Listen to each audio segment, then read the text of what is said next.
Now, without further ado, I would like to welcome our special guest for tonight. Well, this guy's got some CV. This man has been a referee for some 27 years, starting out as a 15-year-old boy and progressing through the ranks to officiate 576 official games between 2000 and 2017. Now, he made his debut in the English Football League in 2000 at 25 years of age, which at the time was a post-war record. He made his English Premier League debut in 2004, taking control of Everton against Crystal Palace, became a FIFA listed referee in 2006. He was the League Cup final referee in 2012 for the Cardiff City-Liverpool game. He was a UEFA Euro 2012 additional assistant referee as part of Howard Webb's team in Poland and also the Ukraine. He refereed the gold medal match between Brazil and Mexico at the London Olympics in 2012. In 2013, he did the Charity Shield, Manchester United and Wigan Athletic. There's still more. 2014, the UEFA Super Cup, Real Madrid and Sevilla in Cardiff. Last year, the UEFA Champions League final, Real Madrid and Atletico Madrid in Milan in front of more than 70,000 spectators. And also last year, the FA Cup between Crystal Palace and Manchester United in front of almost 90,000 people. Also the 2016 Euro final between Portugal and France. And of course, before packing his bags, to take up the position nowadays in the Saudi Arabian Football Federation. So it's some CV. I don't know if there's anything you haven't done there, Mark. Ladies and gentlemen, please a warm welcome to Mr. Mark Clattenburg.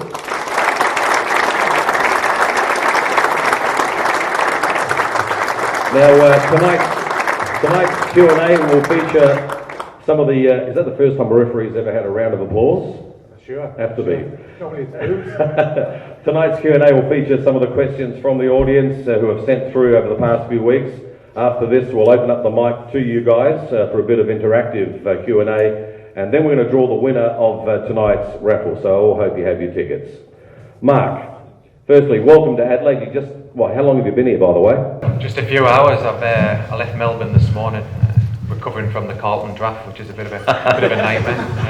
But no, I was officiating the Australia-Brazil match, which was a lovely invitation from the federation. When you get a call from Australia Federation, in the past they used to say, "Oh, you're refereeing Australia," and I used to say, "Oh, exciting! Yeah, where is it? Fulham, QPR," because they always played in London. But when you get an opportunity to referee in the MCG as an Englishman, especially when the cricket team always smash Australia in the cricket, it's real Boxing Day, and it's just an iconic stadium. And to referee this type of match, and Brazil is one of the best teams in the world, and Australia, who beat my second team, Saudi Arabia, last week, which was a bit of a downer, but they're preparing for the Confederations Cup. And it was interesting because people said to me, "What are you expecting from the game?" And I said Brazil are probably waiting for the holidays because they probably didn't want to be there. In Australia, I just don't want to get injured because they're getting prepared for the Confederations Cup. And I didn't expect after 12 minutes so many errors, one from the defending and one from the goalkeeper. 12 seconds actually, wasn't it? Yeah, 12 seconds. But what's good for a referee after 12 seconds is when a player argues to you next time, and it was the player 5 minutes later he was dissenting to us about a decision. I said, "You can't argue after your mistake you made." So it's always nice. How did that go down? What's the reaction from them? You couldn't argue with that, could you? He made a bigger mistake than me. So, as a referee, when a player makes a mistake like that, you're always on to the winner. You mentioned there, I reckon, so you sort of rubbed your hands when you saw that boo-boo. What did you think of the standard of Australia? I don't know if it's a good gauge that particular night, but what do you think of the standard of Australian footballer? It's difficult to judge from the friendly match, because friendly matches have different qualifications as what people play football for. And it was a friendly match. Probably Brazil were just too good. They moved it too quick. I think the most important players for Brazil were just dominating the game, and Australia couldn't defend. But what was interesting was the biggest cheer of the night was when they got the final corner, and I thought, "Well, go on, score."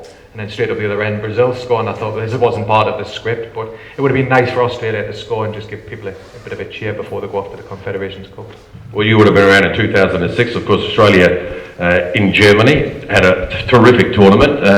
The Mark Vidukas of the world, the Harry Kewells, you would have been officiating those blokes, wouldn't you? Yeah, it's interesting because, and I looked at the squad last night, and 2 nights ago, and it's interesting because in that era you had a golden era, and a lot of these players were playing regular in Europe and in the Premier League. And when I looked around 2 nights ago, there was probably 1 or 2 that are on the verge of the Premier League, but they aren't the high-profile names that they used to. The Vidukas, the Harry Kewells, Lucas Neals.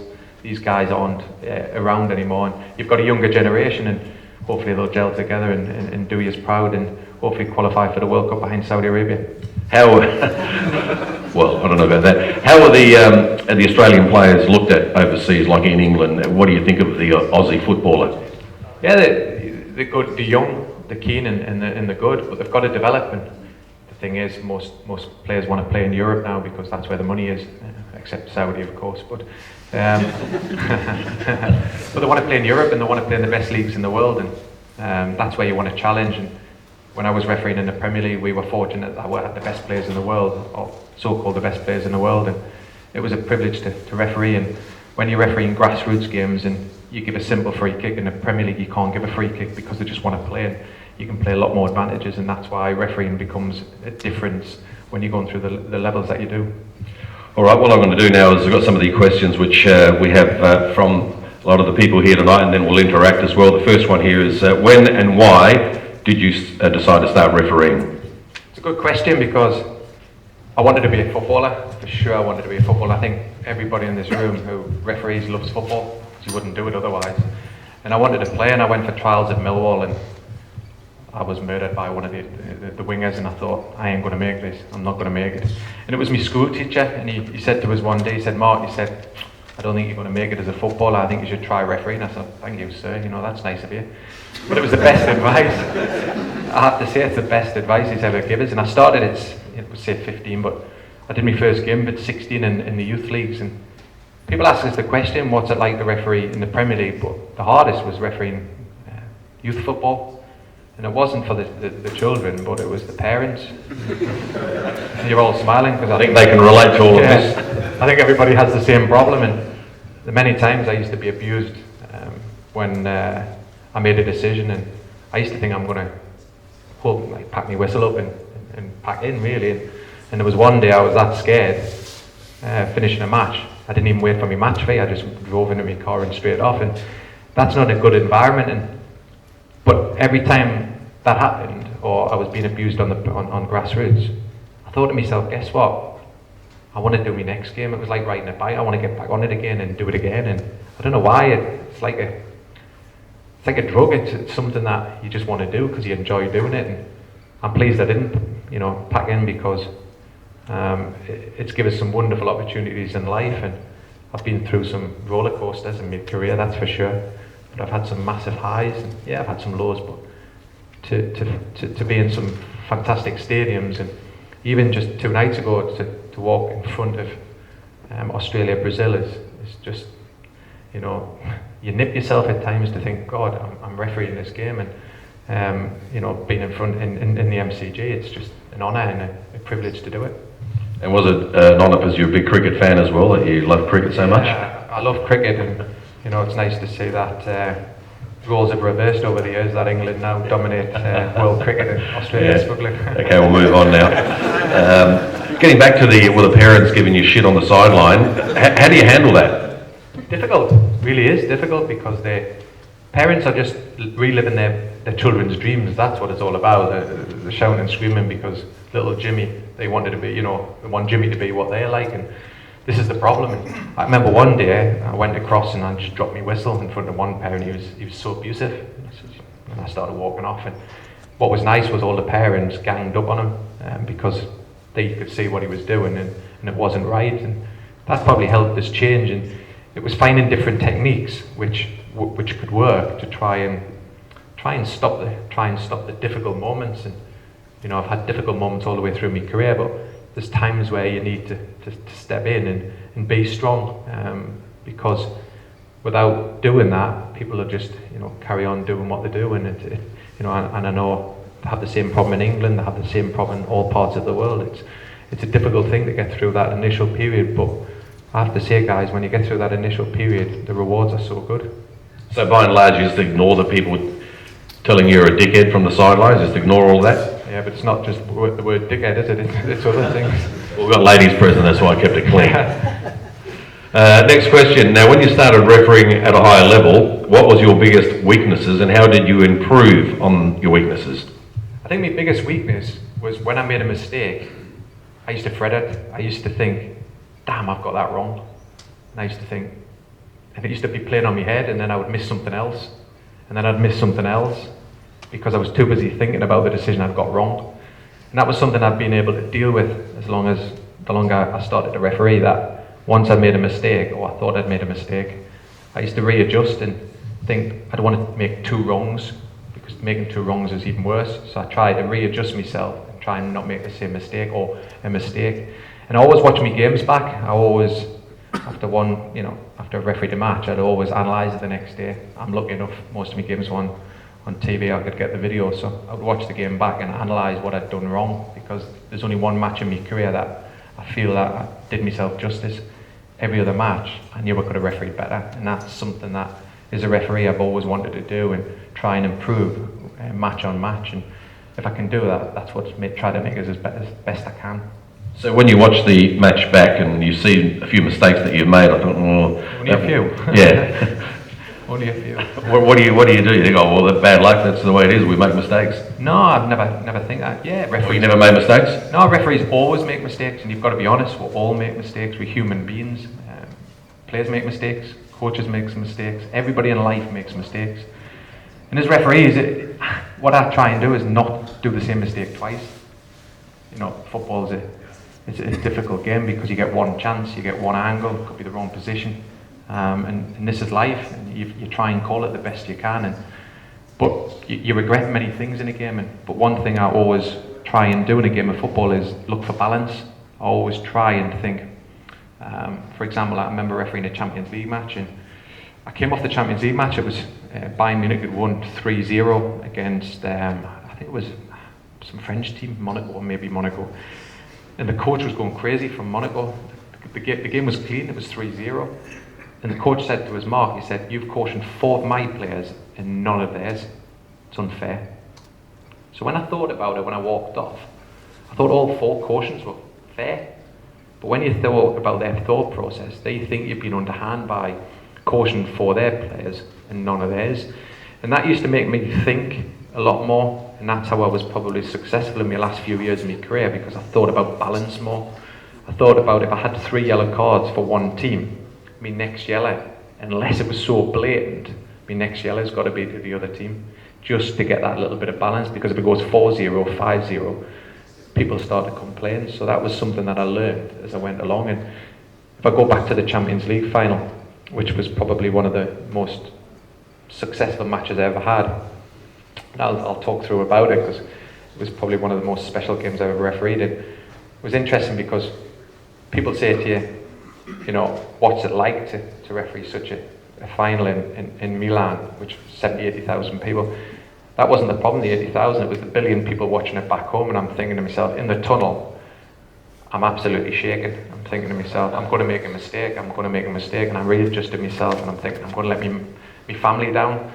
I'm going to let myself down, and I'm thinking, oh my God, I've got Ronaldo breathing and Ramos breathing down one neck, I've got Gabby breathing down the next neck, and they're complaining about the singer being on too long, and I said, that's not my fault.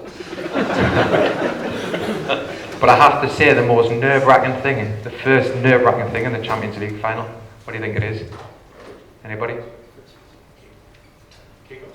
No. As you're walking out, I was more bothered about dropping the match ball off the pitch. So forget about refereeing the biggest match of your life. I was more worried about picking that ball up and not dropping it, because imagine dropping it live on TV. But I remember, because I was shaking that much, I thought I'd better put the ball in, and I had a game plan in this game, and I'll talk about game plan because it's important. I always had a game plan when I refereed, but sometimes I had plan A, plan B, plan C, plan D. I never had just one game plan. But my game plan in this final was to try and get through the first 10 minutes, because I knew they would get into each other. It was a derby. They'll test each other. You'll have Ramos doing Ramos what he normally does. You have Pepe doing what he normally does, and they're good at it. Then I had Gabby, who does what he does. He likes to get involved. And there was a lot of little bits going on off the ball, and I thought, oh my God, what am I going to do? This is tough. Do I go in with a yellow card, or do I do I go back to my plan A, which was not to caution, unless there was a bad foul? And once I got through that first 10 minutes, that game just went down. It got more relaxing. And then we had a big moment in the 30th and 39th minute where the assistant referee hasn't flagged for an offside. The ball comes in from a free kick, and I was wanting to tell him down the headset that there'd been a flick on, but he wasn't listening because he was too busy panicking about his decision. He froze in front of everything. He froze. And I'm still trying to talk to him for a minute and a half, because it took about a minute and a half to restart play, and I'm still trying to talk to him for a minute and a half about this offside. No response, because he was panicking about the decision. So we get in at half time and I ask him what's his problem, and he says, I think it's tight. I think, bloody hell, I hope you haven't made a mistake. So I quickly look at my phone, which you shouldn't really do, but I looked at my phone and there was a mistake. So I thought, oh my God, I wanted to tell him what I thought of him, but I thought, no, I've got to get the best out of him for the second half. I thought, you've spoiled me final, but you know, we shook it off, and I thought it must have been an incredibly tough call, which it was. You know, we talk about difficult decision, it was millimetres, but it was offside. So we went out for the second half, and this is where my experience kicked in, and this is why the game was so successful, because 2-3 minutes after the restart, there's a potential penalty on Torres by Pepe. Pepe just catches him a little bit, Torres makes him most of it.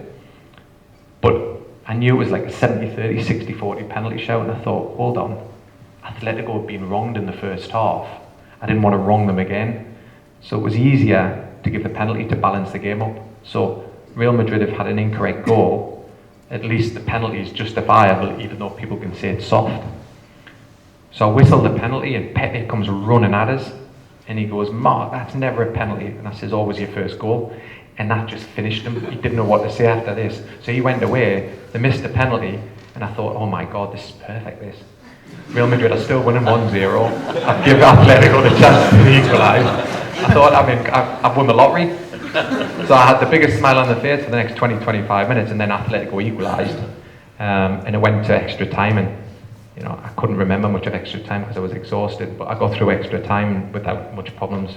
Pepe tried to get a player sent off, which was quite laughable. And then we went to penalties, which is probably the most, if the penalties are done correctly, it's the most best thing for a referee in a final, because let them decide the game, and it's always a player who's missed a penalty gets criticised never the referee.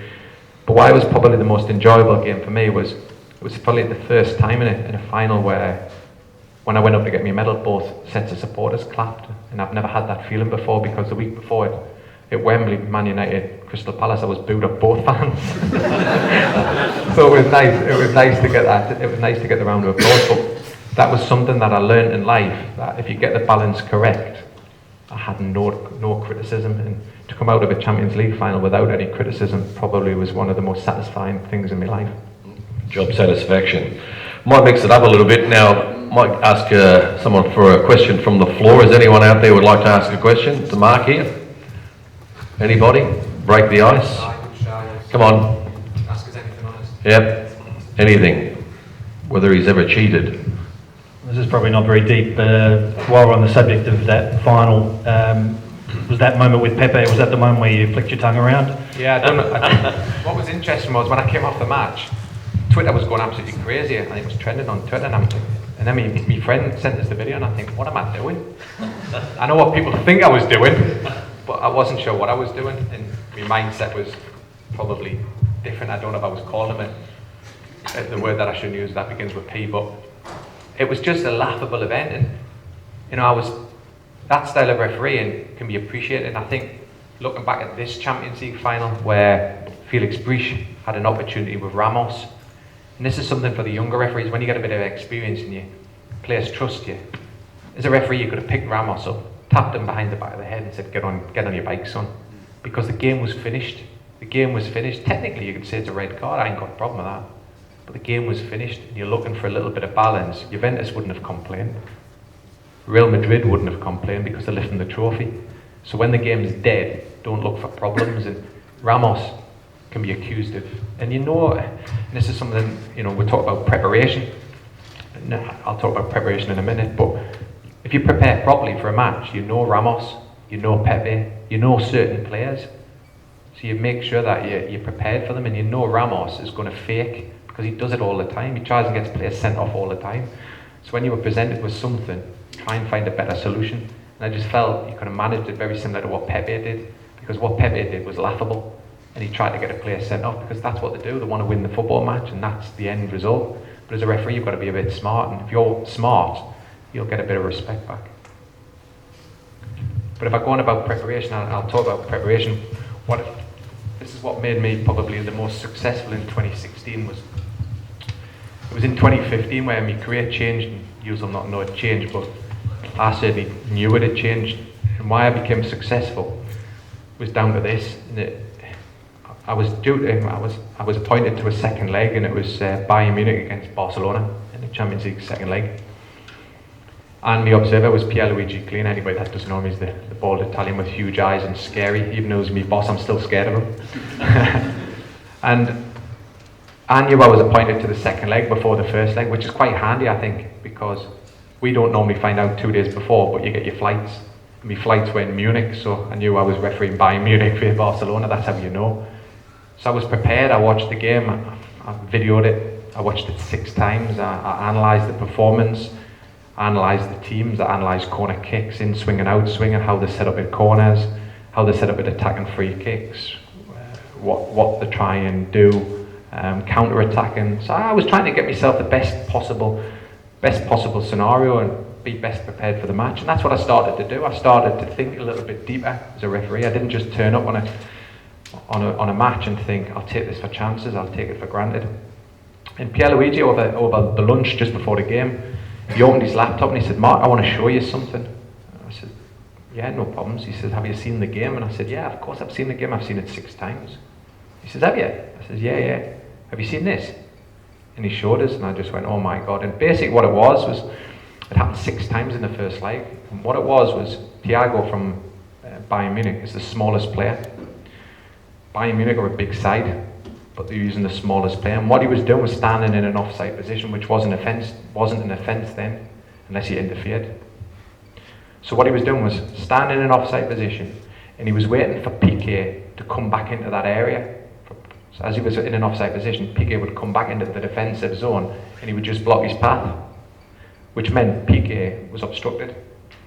And what that was then doing was creating space for the big players at Bayern Munich to attack Mascherano and the small players from Barcelona to create like a bit game of chess, to create the space so they can get an angle to head it.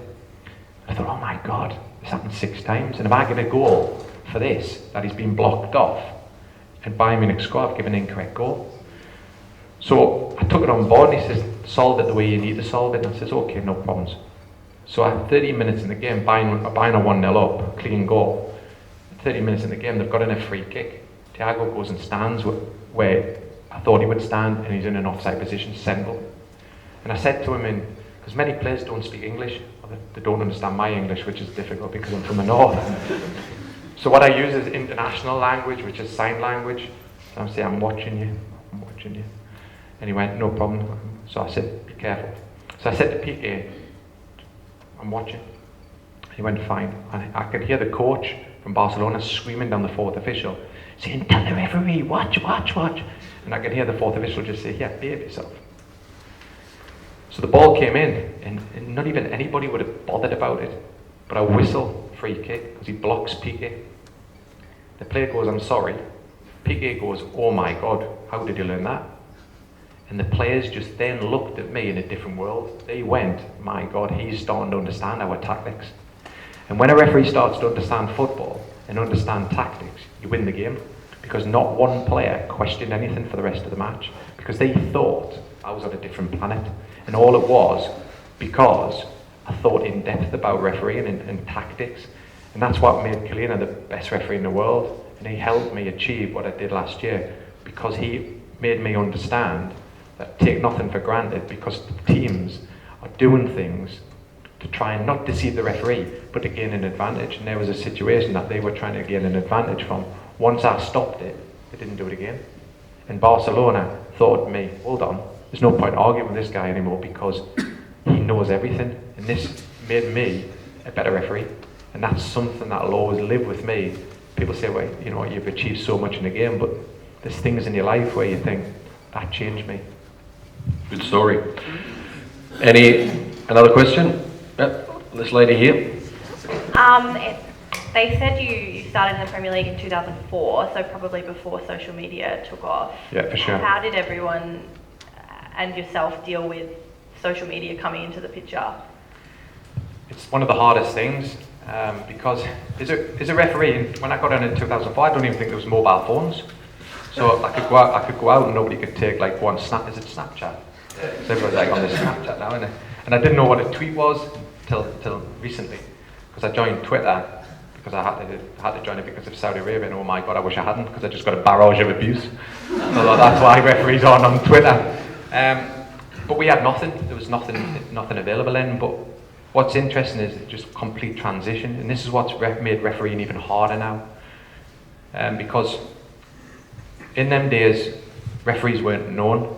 I was just Mark Clattenburg living in Newcastle, nobody cared. But because football generated a lot more money, especially in the EPL Premier League, the news channels become 24 hours. Then referees started being talked about. Then social media started, where people started criticising it because they were faceless. Then it just transformed from there and on. But social media has many advantages, because I can understand Facebook, I can understand Twitter, I can understand many things. I think they're brilliant, Snapchat, but people use it for the wrong reasons, and people use it because they're either faceless or they're just jealous. And that's something that you've got to deal with as a referee, that if you want to read it, then you know it's not going to be positive. It never is positive, that's just the way it is. Except the Champions League final was quite positive, but in general, I don't think I've ever had a good game if I listen to that supporters or that supporters. So as a referee, if you read it, it's automatically negative in your head, because you think, I've had a bad game. It's not, it's just because they just, as a football fan, they just think that. And as a Newcastle fan, I'll tell you the story, as a Newcastle fan, I slate the referee, mate, I hate the referee. I'm like a football fan. And it was interesting watching Eugene. I went to an AFL game on Monday, Melbourne against Collingwood. He exploded over the umpires in the Collingwood game. So I was like, oh my God, because you support your team, so we've got to understand that.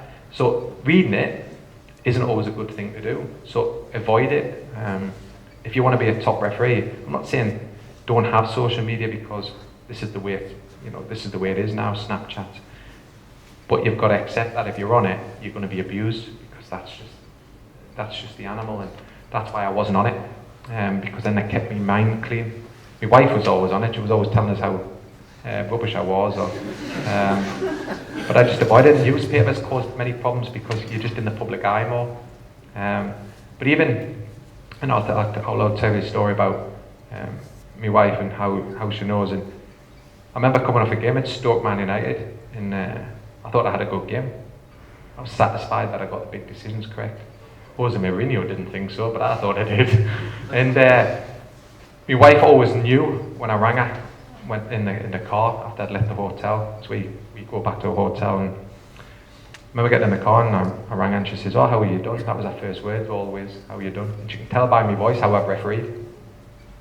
And she knew that day I was a bit downbeat. So when I get home, my fridge is always full of beer when I've had a bad game. So that's always a little method of making sure that she knows to leave us alone when I've had a bad game. And I'm like anybody, if I think I've had an indifferent game, I'm a nightmare. On a Saturday I don't sleep, because the game's playing around in my head. Sunday I'll analyse, and then Monday I move on. And that's why I don't get involved in the social media, because if I read it on Monday, I can't move on. I need to move on for the next one. But I always reflect for a day, and then I don't even read the newspapers anymore, because there was one week I had to turn the paper upside down to make sure I had a 9 instead of a 6, and it upset it. So it's just, if you think you've had a good game and then you get the negative reaction, it affects your head, and we've got to keep your head clear, because you've got to reflect on the last game, but your next one's the most important, because you've got to perform. And if you let that affect you, then you'll never be a top referee, because you'll always be affected by stuff that you can't control. Good question. Another question, anybody? Microphone at the back there, yep. Hi Mark, you touched on it before, but do you like the subjective offside, or do you wish it was much more clear cut now? You're either onside or offside, with the FA Cup final being a prime example. Yeah, I'll go on about assistant referees who were linesmen when I was up to, and I hated it. I didn't want to be an assistant referee or a linesman or whatever they were called. I remember one day I was only on the line 1 year. That's how bad I was. I was catastrophic. Thank God I had one talent of being a referee.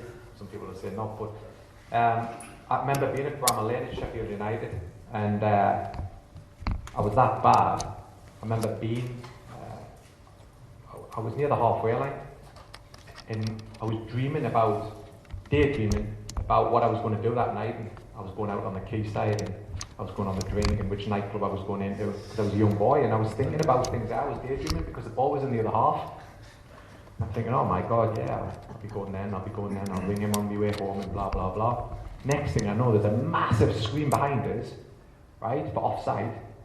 The ball's in my half, they're screaming for offside. I thought, well, I better just put my flag up. So I put my flag up, it was about 5 yards onside.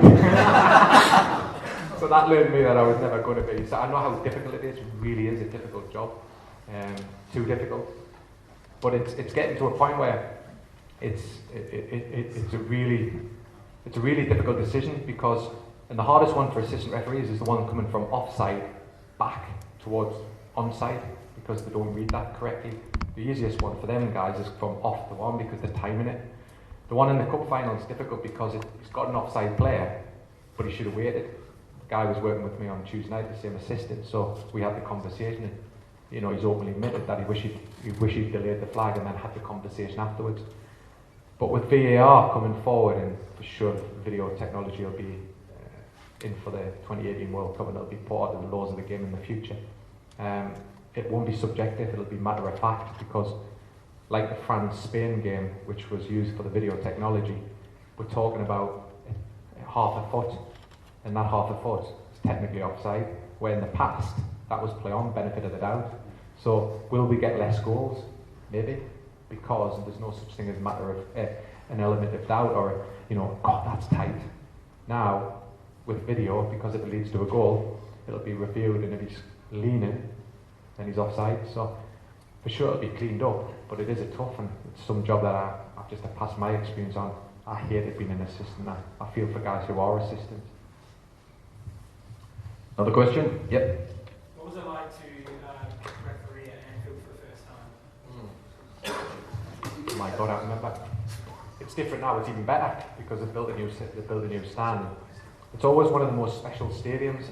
It's not my favourite. My favourite's Arsenal, because they always win. No, it's not. But no, what I find with Liverpool is it's a great club where they're from a working class background, which is not always the case in the Premier League. There's a lot of clubs that are probably from a wealthier background, so it gives it a bit more of a special atmosphere. And when they sing "You Never Walk Alone," especially on an evening, because I've had a bit more alcohol in the system, it sounds better. So on a Saturday, it's not as good, but for sure on a nighttime match, it's special. But one of the best matches to referee at Anfield is against Man United, because it's a sensational match to referee, because it's the only match I've refereed in the Premier League. Sorry, the second, because the other one was Tottenham-Chelsea last year. Is the most hatred. You've got and I couldn't find why the first time I refereed it, why Steven Gerrard and Wayne Rooney, when they came into the dressing room an hour before the game with the team sheets, they wouldn't speak. I'm like, the England teammates, and they just totally dismissed each other. They wouldn't shake hands. And I realised there was just so much hatred between the two clubs. And you realise when you're refereeing it how difficult it is. It's probably one of the hardest games to officiate in the Premier League, because of the hatred. And people say to me, what's the Manchester derby like? It's changed, because you've got the neighbours who are all living in plush areas of Manchester, and then the mansions, and they're all kissing and cuddling each other in the tunnel before the game, and you're like, hold on, it's a derby. But they're all neighbours, and team, like nationalities are the same, and it's just not the same anymore. And you know, some games are more difficult than others, and Liverpool Man United is certainly special when you referee at Anfield, that's for sure. Question? Yep. just back to preparation for teams, what's it like knowing, for example, Pepe with Real Madrid's got a reputation for being a bit of a dirty player? How do you prepare for players who have reputations like that and not going with an inherent bias, oh, Pepe's going to do this stupid boneheaded thing, I'll have to send him off? How do you prepare to not do that, as it were? Yeah, you never prejudge, because that's what you're saying. You don't prejudge people, but you're better off being forearmed, for sure, because if I look at another situation in football, which, you know, caught a player out in the FA Cup final, I think everybody in the Premier League knows that Victor Moses, I'll use the word cheat, because that's what he did in the cup final, I'm sorry, but if you know a certain type of players that probably hit the deck under very little challenge, you're trying to find an angle to make sure. And that's what you do as a referee. You don't leave it for chance and think, well, he's going to get kicked or potentially he's going to die, because then you've already prejudged it in your head. But what you will do is move into the position, knowing that when he's got the ball and he's darting into the penalty area, that you get the best angle, and that's priority number one. And when I'm talking about Ramos and Pepe, we're not singling them out, but they're type of players that you know get involved in the antics. They always have, you know, the type of players they are. But you can have a laugh with them. But if you deal with them the right way, like I dealt with Pepe. Pepe was still treats us exactly the same, even though I didn't send the player off. And if Ramos hadn't got that player sent off, Ramos wouldn't have treated that referee any different. It's just you're trying to find a better solution, because you know what happened wasn't what Ramos was trying to portray. And that's something that you just forearmed. Not saying that hasn't happened, but you've also got to know your players. That player from Juventus, you know he's not a dirty player. So you're trying to work out what's happened in your head, because I'm not sure anybody's seen it. So you're trying to find a better solution, that's all I'm saying. It's better being forearmed than leaving something for chance. And, you know, if there's a player, most difficult player, not like you treat him any different, but you have to deal with him differently, especially if he's giving you a lot of dissent.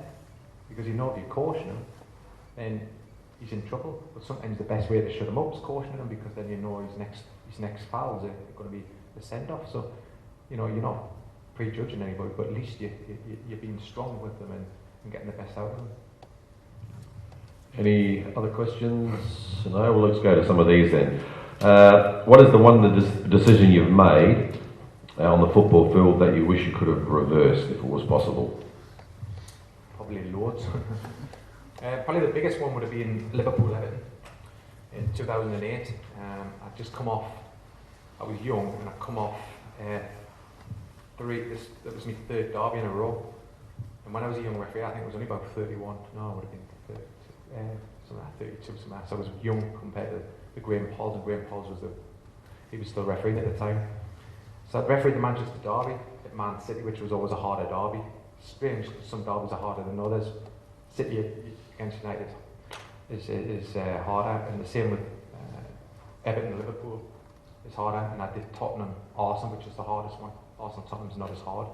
For some reason, it's the underdogs against the bigger sides at home seem to cause it more effect. And I did the two, North London derby and the Manchester derby, and then I did the third derby in a row. And this is something that passes on the experience of young referees. And it was interesting because I nailed the first one, I nailed the second one, and I was on a high. I thought I was God. I thought I could referee the world. I could have refereed the World Cup final, because I just nailed the Manchester derby in my first Manchester derby. I nailed my first North London derby, and I thought, yes, this is it. I'm the best. I'm the world's best. 32-year-old. Wow. What a come down I had the following Saturday. Because I refereed the Merseyside derby with that mindset. I didn't prepare properly. I didn't train properly because I thought I was invincible. And I went into the game, and the first half was okay. At least the first half was okay, because the second half was carnage. And it all started because I didn't send off Dirk Kuyt. I got me one card out on Hibbert, which was still a red card. People thought Gerrard changed my mind, he hadn't. I've sent off 2 Everton players, and this is what's stupid. If I talk about what I've just talked about balance, and this is where you learn. I talk about balance, what I talked about in the Champions League final. In this game, I've sent 2 Everton players off at Everton, so I ain't the most, what do you say, the nicest guy or most popular guy in the stadium, am I? So I've got to work out, I've got to get out of the place, haven't I? So I thought, and instead I was just naive and stupid, because the ball comes in the penalty area in the last minute and Jamie Carragher rugby tackles an Everton player and I don't give a penalty. So I've actually done, in Everton's eyes, 3 wrongs, where I'd whistled penalty, which was a clear penalty, but whistled it, nobody would have said anything about the 2 red cards, because it levelled the match up with a penalty and I would have got out of the stadium alive. Instead, I'd have a police escort from Everton's ground to my hotel because they were going to kill us. And I never refereed Everton for about 6 years. And it was probably a difficult time because I remember getting death threats on the phone. I had to change my phone number because of this guy, Everton fan, kept ringing us up every Saturday night at 2 in the morning. It was like crazy times, but that's the decision I certainly regret. But I'll tell you a little story about another derby, and it was the Manchester derby. It makes me laugh because Sir Alex Ferguson, I sent him off previous to this derby match. I wasn't his favourite referee, he didn't even really want us to referee the match, I don't think.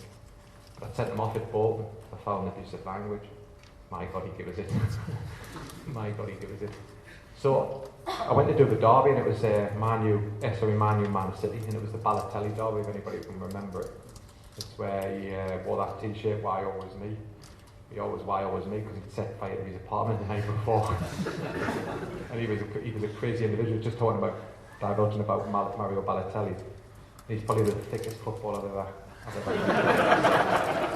But he's one of the most thickest footballers because he used to park his car on double yellow lines and took £56,000 worth of parking fines. But then he's got a nice side to him because, I'm not saying that, I think the Hilton group was disappointed in him. Because one Christmas Eve, he decided to go around Manchester. He walked around Manchester and picked up every homeless person on the street and wheeled them into the Hilton, which is one of the better hotels in Manchester, and paid for them to stay in the Hilton. So I'm not sure the Hilton would have been happy that they had all these homeless people inside the hotel, but that was the nice side of him because he had the decency to look after people, so that was the side of him. But this derby was interesting because he scored the first goal, got cautioned for why always me. And the game went on, and I remember sending off Johnny Evans just after half time. It was 3-1 to Man City at Old Trafford. At this time, Man U never lost. Very rare lost at Old Trafford, but City were battering them. And the game was carrying on, it was rolling on. Man U couldn't get back in the game. And it got to about 88 minutes. And I've come across to the sideline because I couldn't hear the communication, me and the fourth official. And the fourth official was Mike Dean. So as I've come towards the technical area, Sir Alex Ferguson's come out of the technical area, I thought he's going to volley us here. He's just waiting for us to volley us. So I've come over towards the fourth official and he shouts, Mark. And I went, what? He says, player 1 minute, 1 minute injured, 1 minute injured. I said, hold on. I thought in my head, hold on. He always complained about added on time. He used to badger us. And he used to badger all referees, and he used to point at his watch, and he used to bully referees into playing Fergie time so Man United scored. And that was always the joke in the APL at the time, that Fergie used to get extra time so Man United could score. So I thought it was payback time. So I said to Mike Dean, I says, forget his 1 minute, let's put 6 minutes up. And he went up, I waited for the ball to go up, it was hilarious. I waited for the ball to go up and it just went, 6 minutes went up and he nearly manhandled Mike Dean. And I couldn't stop laughing. But if anybody can remember the game, it went 3-1, 4-1, 5-1, 6-1, it could have been 7-1 in injury time. And he just walked off, didn't even look at us. He walked off and I thought, champion, he's not going to attack us on the pitch. I started walking up the tunnel. I got a grab on the shoulder. And he went, if you do that fucking again, I'm going to kill you.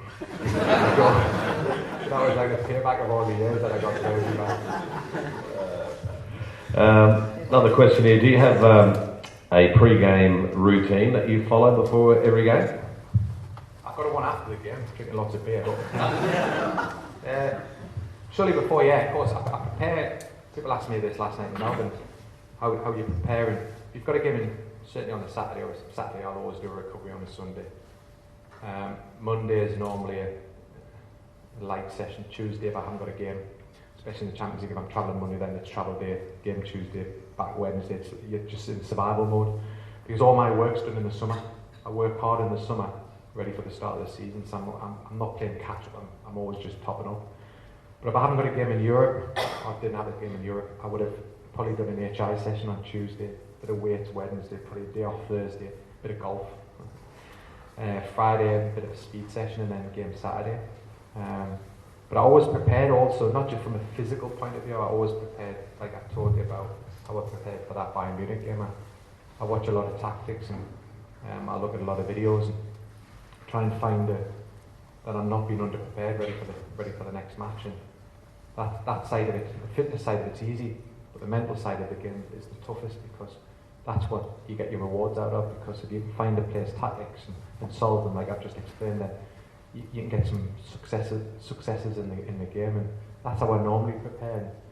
But if things are going well, the week's enjoyable. When it's tough, and you're making mistakes, I always find when you make one mistake, the following week you seem to make a mistake, and you just, doesn't matter how hard you try, you can't seem to not stop making mistakes. But then all of a sudden you relax more, and all of a sudden it just gets easier and easier. And when you're refereeing well, with a smile on your face, you seem to referee well, and that's something that just happens as a referee. How does abuse on the field affect your match decisions and your mental health? Yeah, well, they're just talking about Verga. Whoever screams at it the most, they get the worst decision. No, it was interesting. In my second last match, when I announced I was going to Saudi Arabia, I made 4 decisions against West Brom, and it was at West Brom. So I just announced I was going to Saudi, so people were like, "Oh, you're going to Saudi." And made these 4 decisions. All 4 decisions were correct, amazing decisions, all really good decisions. But I remember the crowd singing, "You just sold your arse to the Arabs." And that means I thought, well, you're going to get another 5th because you're not getting a penalty. Did you say that? No. What's the hardest thing about officiating a game at an elite level? Certainly the pressure. Now I'm out of it because I've left to go to Saudi Arabia, of course, as head of refereeing. Since I've left the Premier League, I feel more relaxed. It's a difficult industry, it's a difficult job, because you haven't just got the match itself, you've got the social media side, you've got the peer pressure, you've got a lot of issues. And if a referee makes a mistake, and I've just explained what happened in the Australia-Brazil game, if a referee makes one mistake, he's killed. Players make 2, 3 and 4, and that's something that always upset us as a referee. A player can miss 2 open goals, score 2 goals, and he's a national hero. Referee makes one mistake in 90 minutes, and he's killed. And that's something that you've got to deal with, because refereeing, people say refereeing is a negative, and they always want to blame the referee. It's just a blame culture. Coaches will always blame the referee, and if they get beat, they want to look to vent their anger at the referee, and that's just why the job's becoming more and more difficult. And they're analysing many decisions from many different angles and super slow motion, and it's something that we haven't got available. And you've got one pair of eyes, and if you get lucky, sometimes you work hard and you get a little bit of luck, you get the decisions correct, but you can have 10 good games, but people only ever remember the bad game, and that's something that you've got to deal with. You're only 42, but you decided to pull the plug. Why did you pull the plug? My wife wanted new handbags. She wanted I needed more money. No, it was probably twofold, where there was an opportunity in Saudi Arabia that wouldn't come available in future years. Somebody might have took that opportunity. And 2016 was such an amazing year to referee the FA Cup final, Champions League, and the Euro final in the same season. It was just scary, really, because there's nothing else to achieve other than go to the World Cup. And politically, I knew as a referee I wouldn't do much in the World Cup, because European have dominated for years, and new president's European, he'll want to be fair. So I thought to myself, do I really want to go to a youth tournament, then to go to the World Cup for a couple of matches, or do I want to take this opportunity in Saudi Arabia to earn some money, but also to make a difference, because they're underdeveloped, they've got no structure, they've got plenty of money, but they don't know how to direct it in the right way. So I want to give them the support. I can also referee there, which still keeps us fit. But I want to pass on my experiences to the Saudi Arabian referees and hopefully make them better. and just make a difference. And I need a new change in direction. And one of the difficult things of being a professional referee, and people don't understand this, is when you become a full-time referee, you're giving away your industry, because you become full-time. And I was an electrician, or I was an estimate manager.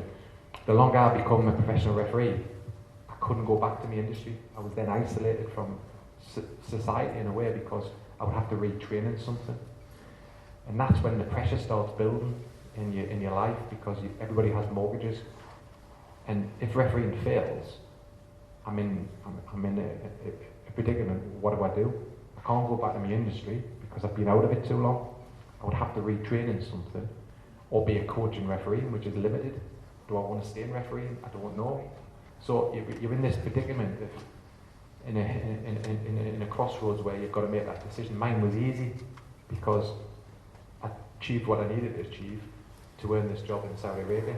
But without that, being a professional referee, many guys just stay in it as long as possible because they've got nothing else to go to, and they want to try and earn as much money for the family so they can have an easier life when they have to retire. Because when they retire, you've been in professional refereeing for 7 or 8 years, it's not life-changing money, but you've got to find something to do after the 8 years. And if you don't go as a coach, then unfortunately you've got to find a job somewhere else.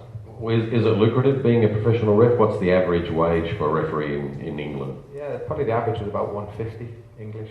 So yeah, so it's good salary compared to doctors, nurses, and people who, policemen and firemen. And for emergency services, you look at that and you're privileged. But without the pressures have certainly outweigh the money, because, for example, me being a top referee, I was pressure on myself was unbelievable, because I was refereeing probably most of the big games in the Premier League, and then I was going from the big games in the Premier League to the big games in the Champions League. And it's hard when you're doing one game after another. From a mental side of it, you needed a break, and they couldn't give us a break because we were short on the ground. So it was causing myself a problem, because I was finding I was tired, and people wouldn't allow me to make a mistake because I was regular on the Champions League. And they said, well, how are you making a mistake when you're refereeing on the Champions League? You don't care about the Premier League. So it was good money, but it wasn't life-changing money. And it becomes, when you're leaving your industry, it's short. It's a bit like a footballer. You've got a short career, and you've got to try and get out of it as much as you can, because I've got a family to look after, and that's the most important thing. That's why in Saudi Arabia. Now we've got time for one more question here before we wrap this up. We can talk here all night. Where's the microphone? He's got the mic to this which gentleman? G'day, Mark. As a referee who has recently left the EPL referees panel, what, in your opinion, should be the major considerations when deciding to hang up the whistle? And finally, do you know of any other Middle Eastern countries that are advertising for a head of referee? Probably Saudi next month. No, it was an easy decision, because first of all, it doesn't matter what level you referee at. Once you stop enjoying it, then it's time to leave. And I say that because many referees do quit because they're not enjoying it at grassroots level. After 13 years of the Premier League and achieving what I did in 2016, I lost my motivation. I wasn't training as hard in the summer. I lost my focus, and I could see that when I was refereeing in Premier League and Champions League in August, September, October. And I knew my performances were dipping, and players weren't going to allow us to do that. The media weren't going to allow us to do that. The coaches weren't going to allow us to do that, because when they see you refereeing the Champions League and the Euro final, they think you're God. But unfortunately, I'm a referee. I'm not God. I make mistakes, and I was making too many. And I just thought, I'm not enjoying it. And I thought, I was actively looking I was awarded the best referee in 2016 in Dubai. And I knew that was the moment. I then tried to look at China, and then Saudi Arabia came along, and the decision was simple, and that it was giving me family a chance to put right what I've put them through for the last 13 years, I can give her a better life, but also I can make a difference in another country and pass on my experiences. Why I still love it, you know, football and refereeing, but I lost the enjoyment of refereeing. But now I can put back some of my expertise. I'm not losing it. And one of the disappointing things about the Premier League is that they're losing too many quality guys when they finish. And this is something every federation need to address. Australia have the same problem with Ben Williams. Because when you lose a quality guy, you need to keep them in the federation somehow from a coaching role, because young referees look up to these good referees to try and find out what to do. And I used to do that myself when I was a young referee. I used to watch referees like George Courtney and Keith Hackett and Graham Paul when he was still refereeing, because I wanted to choose a little bit of their game. I didn't mould myself off a referee. I pick and choose certain things that'll help us become a better referee. And when you're leaving your Premier League, they've lost Howard Webb, they've lost myself, and I think it's criminal, because you've lost two guys that can help, but they won't let you be like a coach. Once you're either a referee or nothing. And I've always said to them, why not be a referee and also give a contract for a coach and look at the next level down, the second, third tier, because that's the most important league. People forget about it. Why? Because that's your next generation of referees. But everybody concentrates on the top level because that's what you're judged at, and that's all the BPL are worried about is the Premier League. But I can offer so much, and that's why I've gone to Saudi Arabia to try and make a difference. All right, just one last question. Always open to debate this one. Which, in your opinion, is the best league in the world? Not the most popular, the best quality. But there's one game that I absolutely adore to watch, and that's Real Madrid-Barcelona. I have to say it's the most fascinating game. The last game was why I enjoyed it the most, and why I enjoyed it the most was that Real Madrid had a player sent off, which was Ramos, surprisingly. And Real Madrid could easily have defended the game out and picked up a point just to close the title up even closer, but they didn't. They wanted to win the game. So they went on the attack with 10 men. That doesn't happen in the Premier League. Premier League now, over the years, has got a little bit stagnated. They're bothered about the points more than about the performance, and many coaches will win 1-0 and defend. But this game in Barcelona just said to me that's why it's one of the most exciting games. But the league itself is difficult because it's getting better because Athletic are getting a bit closer, Sevilla are getting a bit closer, so it'll get interesting over the next few years. But that game's special. You get one or two good games in the Premier League, but most teams are just more interested in the points, especially near the bottom, because it's survival. Because I think it's £100 million to stay in the Premier League, and as a chairman, that's what's more important. And you can see the pressure on the players, and it affects the players near the end of the season, and that's why you get more send-offs, because they do crazy things because the coaches are putting them under more pressure. So the answer was Spain? That match, EPL, Premier League, for sure the most exciting. That's why it's globally one of the biggest leagues in the world. That's, you know, people want to watch it because what is good about the Premier League is Hull City, when they were in the Premier League last year, could beat Man City or Liverpool. That was the way it was. The bottom teams can beat the top teams. It was quite unpredictable at times. That's what makes it more enjoyable to watch. But as a spectacle, the Classico was one of the best games to watch. And one more question. The best player in the world, in your opinion, today, is it Ronaldo, not me, Cristiano, or Messi? It's interesting because you're asking us a question now. If you'd asked us last year, the year before, it's different, of course it is, but you have to say there's one person that's dominated football this year, and it's Cristiano Ronaldo. What he's achieved and how many goals he's scored and how many hat-tricks he's getting, and he's just 34-year-old, he just seems to want to get better and fitter, and that's something that I've tried to learn myself. Well, not as a player, I wouldn't mind playing like him and having his bank balance like him, but and also looking like him. But he wants to be better, he wants to get better, he never lives on his laurels, and that's something that I want to pass on to the younger referees. That's something that I do as a referee. I never sit on my laurels, I work hard.